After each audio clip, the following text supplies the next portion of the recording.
Welcome.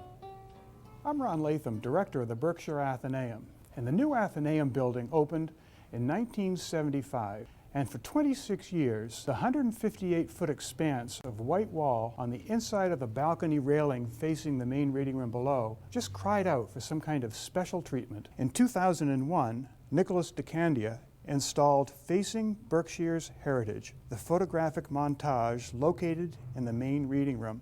The montage shows Berkshire County residents, past and present, locally famous and unknown, that we hoped would promote a better understanding of the county's diverse cultural heritage.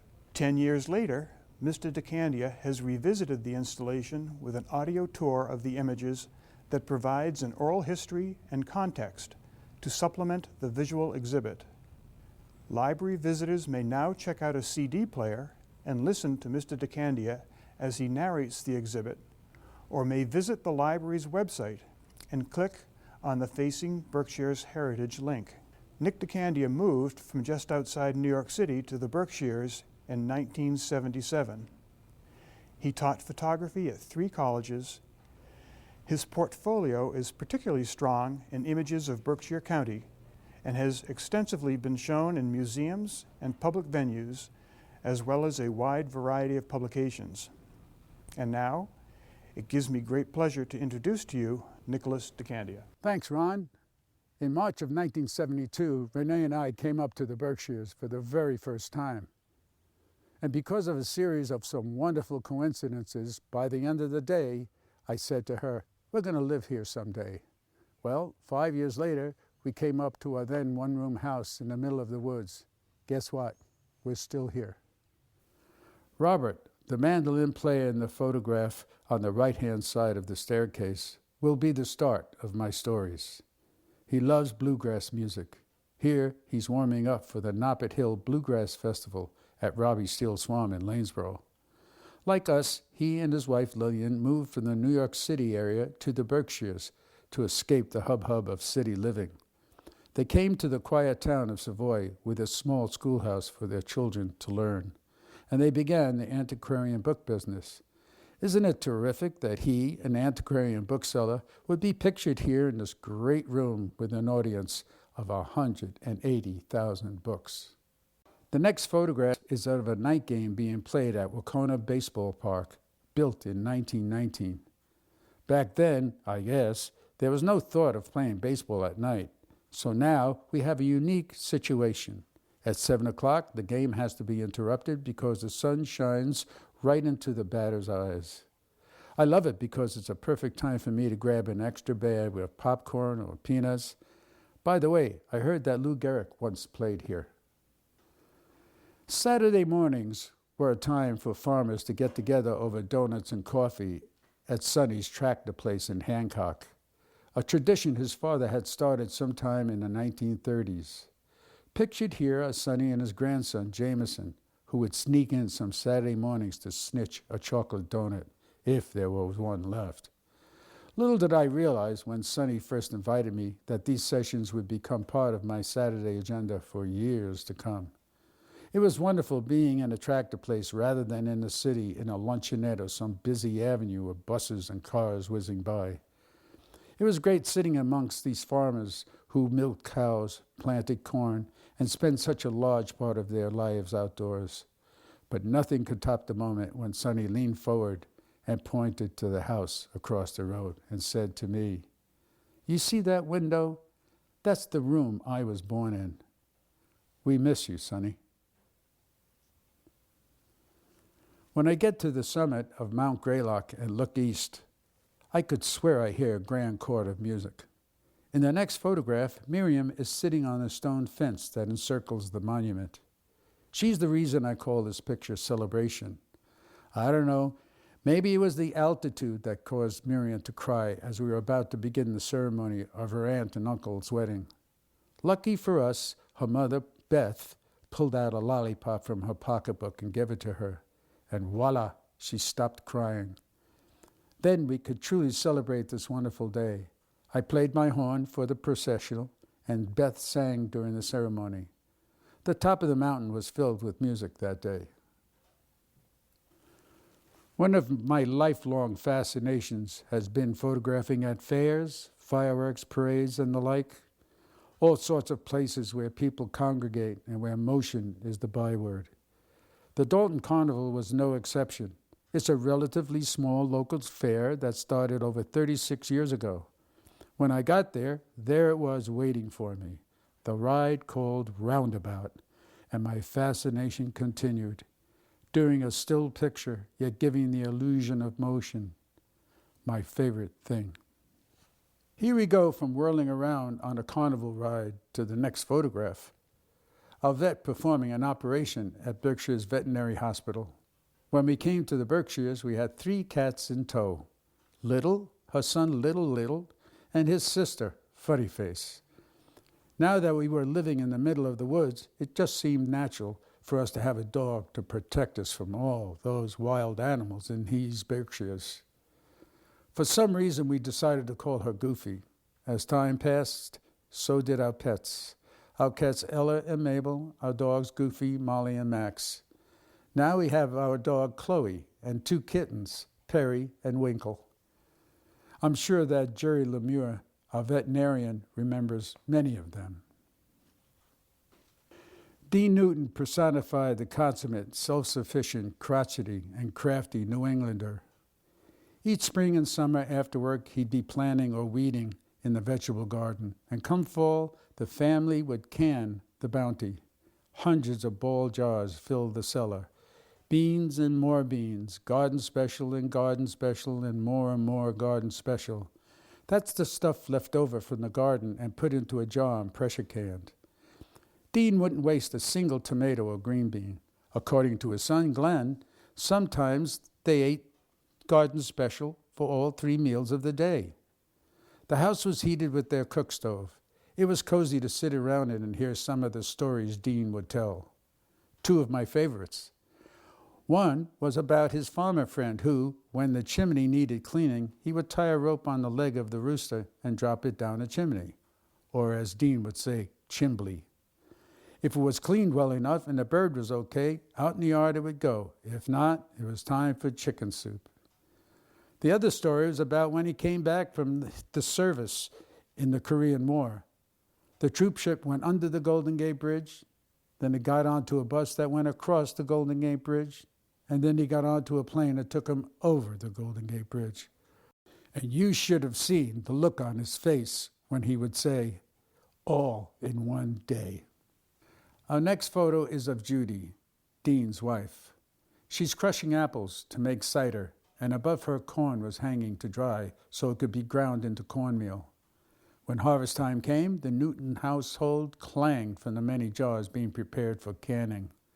When I dropped by and poked my head in to say hello, I could hear Judy saying under her breath, too much work, too much work, too much work. North Street had a tooth missing, an empty space next to the bank on the corner of West and North Streets where a building had burned down. Alan Gussow brought a vision to the artists of Pittsfield to fill that empty space with what he called life yards, the opposite of graveyards. He was an art teacher and lecturer, and his concept was to fill the space with works of art, music, and dance, all to celebrate life. The picture is of Dan O'Connell, then head of the Berkshire Artisans, along with some of his students, rolling their ball of clothes to take its place amongst the other works of art at life yards. It was a great day. It was a rainy day in the town of Alford. The kids are waiting for the ceremony to start. A friend of mine was getting married. They were holding off the ceremony in the hopes that the weather would clear because, as you know, if you don't like the weather in the Berkshires, just wait a minute. They say that Pittsfield had the first agricultural fair in all of the country. Here's an example of a photographer missing the photo of this lovely kid when she was actually kissing the cow for winning the blue ribbon. When I went click, I was out of film. The next photo is of my daughter, Katie-Rose, wiping off the condensation from our back window. I asked her why she was doing that, and she said, because I really love the world. In 1993, I had the privilege to photograph the annual report for the then Berkshire Center for Families and Children. They had many programs, from early childhood programs to adoption programs, all to strengthen the Pittsfield community. This picture was used on the cover of the annual report. I can't imagine what those children look like now, 19 years later. One of the many great museums in our area is certainly the Clark Art Institute in Williamstown. It's a place I love to visit. It was so nice to see young children viewing some of those wonderful paintings. Did they like looking at the pictures, or did they imagine being part of it? I didn't ask. Sometime in the early 80s, North Street would be closed for a few days in the summer for what was called Art About. All sorts of performances took place, but one thing was certain. Clyde and Caroline, who had a dance studio above Newberry's, would come down and entertain the passerbys and either do their dance or mime routine. They truly knew what street art was all about. Pictured here is a young man driving his Uncle Clint's horses, King and Neon. Clint Hine was a marvelous man. He could do anything and did everything. He built his house and his barn on the side of a hill. The stream that gave water to his house he redirected to go to his barn as well. The water flowed into a basin for his two wonderful horses to drink from, and as it flowed over the top, dropped back into the stream and on its merry way. In March of 1977, we went sugaring. We collected sap and emptied it into a 350-gallon drum atop of the buckboard he built. He laminated it to appear like a huge wooden cask. The days we were out collecting were picture book perfect. A foot of snow on the ground, the bright sun above, and two of the most beautiful Percheron horses you could ever see. He made the harnesses. The leather was smooth and satiny. He fashioned them with brass buttons. He'd just say something like giddy-ap, and they would move to the next tree that had sap buckets. Perfect. The horses were majestic. King and Neon were brother and sister, and each weighed a ton. They had beautiful faces. At the end of each day, he put his arms around their noses, hugged them close, and say, "My babies." Clint was a marvelous man. Rosemary Durant was the assistant director of the Christian Center throughout the 1980s and 90s. It seemed completely natural for Rosemary to care for people. It was as if she knew what they needed practically before they said anything. I spent a year photographing at the Christian Center, which culminated with a photo essay at the Berkshire Museum. The title was To Care, and as you can see by this photo, it was inspired by my friend, Rosemary Durant. I call this next photo Three Little Pigs. The photo only has two. The third one was busy, I guess. It was 1979, a year after we came to the Berkshires. We decided to see how it would be to raise an animal for food. Well, with advice of some folks nearby, we came up with raising pigs. 3 little pigs to be exact, one for Louie, one for Charlie, and one for us. We built a sty and got the piglets, and before we knew it, it was time to have them slaughtered. Here we were, just 1 year after living in New York City all our lives, getting ready to watch the end of those 3 little pigs. We fed for 8 months or so. It went well, the slaughter and the dressing of them, until they were laid out on the gate of my truck, wrapped in plastic, ready for the butcher. It looked like they came from the supermarket. This farmer life felt very strange indeed. Bud Hoover taught me a lot about Mount Greylock. He told me of the times that he and his sons walked the trails, and we walked them too. He showed me the trees that he and his sons would sit under, and we'd spend time on the amazing vista that was off Rounds Rock. He'd pull out his crow caller, and he would blow into it, caw, caw, and say, "Watch this." In a few minutes, some turkey vultures would come flying by as if to say, "Hello." He knew that I thought it would bring in some curious crows, but old Bud knew it would be vultures that were curious. He told me many stories of how the stagecoach came across Jones Nose, one of the many trails, and went on to Albany. He told me about the bombardier from World War II who decided to learn how to fly and created a route from New York City to Albany to sell newspapers. One day, Bud said, the fellow tried to go under the clouds to see where he was, and he crashed into the mountain. The frame of his plane is still there, exactly where it came to rest. In 2008, the mountain was closed for 2 years to improve the road to the summit. Bud hoped that it wouldn't lead people running up and down the mountain. He didn't see it finished. It's okay, Bud. Mount Greylock is still beautiful. How would you like to live on a street that's named after your family? Well, Donnie and Ken do. It's in the town of Savoy, where Ken and Donnie Harwood have been operating their sawmill since 1955. They go into the forest with their horses and pull out the wood with a wood shod. It looks like a sled to me. Ken is the one who raises the horses, Belgian horses. Actually, one year he raised as many as a dozen. When day is done, after the huge blade of the buzzsaw has quieted down and stopped spitting out splinters, and if the spirit moves him, Donnie will go to the top of the barn and whittle away at making another fiddle for one of his bluegrass musician friends.